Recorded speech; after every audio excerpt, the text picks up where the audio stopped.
Bismillah, Assalamualaikum warahmatullahi wabarakatuh. Kembali lagi di RYD 31 Media. Oke bre, jadi pada video kali ini saya ingin ngebahas sesuatu hal yang sebenarnya cukup menarik untuk dibahas, dan mungkin juga menjadi informasi tersendiri buat kalian semua yang mungkin belum tahu informasi ini.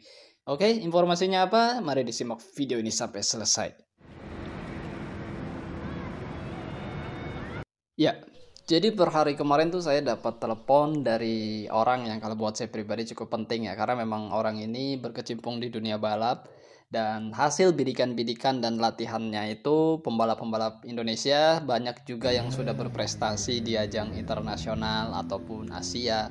Dan buat saya pribadi ya ini suatu kehormatan ya mendapatkan hubungan seperti ini, karena memang saya, ya kalian tahu lah ya, saya bukan orang yang benar-benar paham banget tentang balapan dan juga tidak berkecimpung di dunia seperti ini. Hanya cuma penonton biasa dan hanya menikmati balapan aja. Sama lah kalian seperti kalian mungkin yang nonton di channel ini.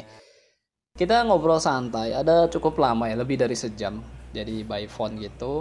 Dan ada beberapa poin yang kalau buat saya pribadi pembahasannya itu cukup menarik ya. Tapi nggak bisa saya ceritakan semua di konten ini, karena memang ya ini masih menjadi antara kita berdua aja lah, maksudnya pembicaraan itu kan.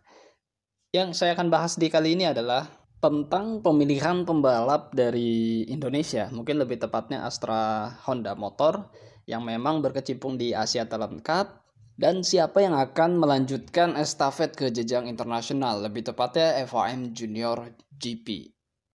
Nah, menurut beliau, pemilihan pembalap-pembalap Asia Talent Cup yang berhak mengikuti jenjang estafet berikutnya di FIM Junior GP adalah keputusan dari Dorna. Walaupun pastinya akan juga ada komunikasi dengan Astra Honda Motor selaku yang membina pembalap-pembalap Indonesia di ajang Asia Talent Cup.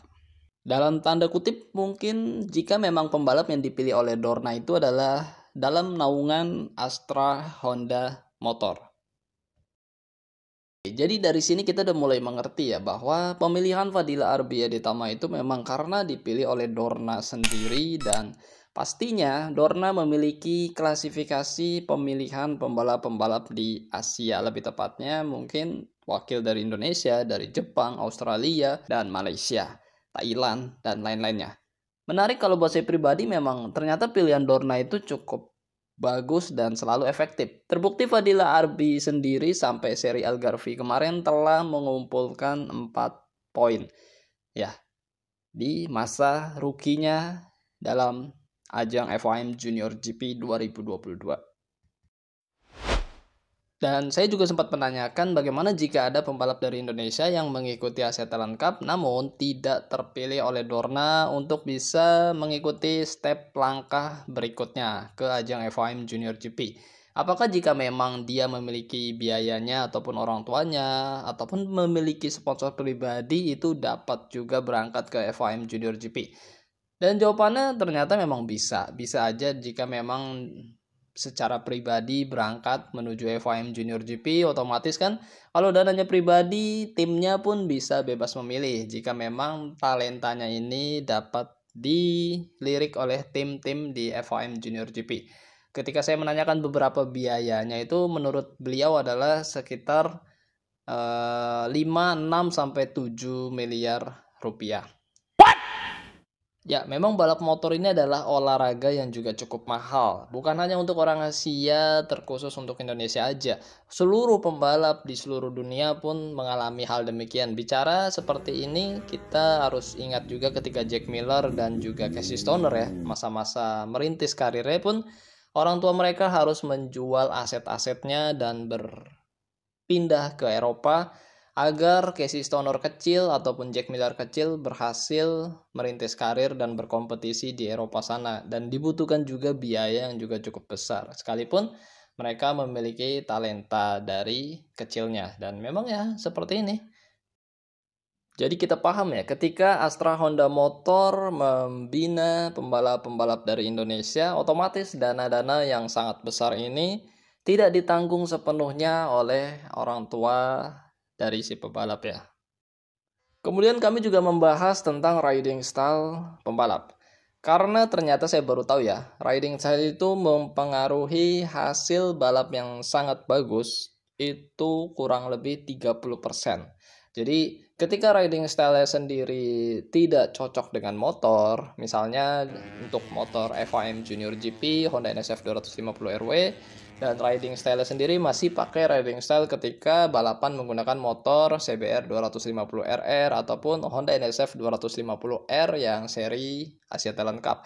Nah itu nggak bisa dipakai riding style ya. Otomatis harus dirubah dengan karakter dari motor yang dipakai di FIM Junior GP. Setapan-setapannya, gearnya, dan hal-hal yang sangat mempengaruhi hasil balap. Makanya kita sering lihat pembalap-pembalap itu di musim pertamanya atau musim perdananya dia agak kesulitan dan struggle untuk bisa sampai ke podium ataupun sampai ke zona poin ya, karena memang banyak hal yang harus dimulai dari nol. Istilahnya seperti itu, sekalipun dia juara dunia, sekalipun dia runner up ya, kita bicara Dovizioso aja kan yang runner up MotoGP berkali-berkali back to back, ketika pindah ke Yamaha pun dia harus kesusahan untuk bisa meraih poin. Begitupun dengan Valentino Rossi ketika dari Yamaha pindah ke Ducati, dia mengalami hal yang sulit untuk bisa meraih podium. Oke, mungkin seperti ini aja video kali ini, dan terima kasih buat kalian semua telah menyimak video ini sampai selesai. Seperti biasa, jika ada saran dan kritik ditulis di kolom komentar. Jika ada informasi yang sangat penting boleh ditulis di kolom komentar juga. Akhir kata, sehat-sehat buat kalian semua, jangan lupa makan dan jangan lupa berdoa. Wassalamualaikum warahmatullahi wabarakatuh. Bye-bye.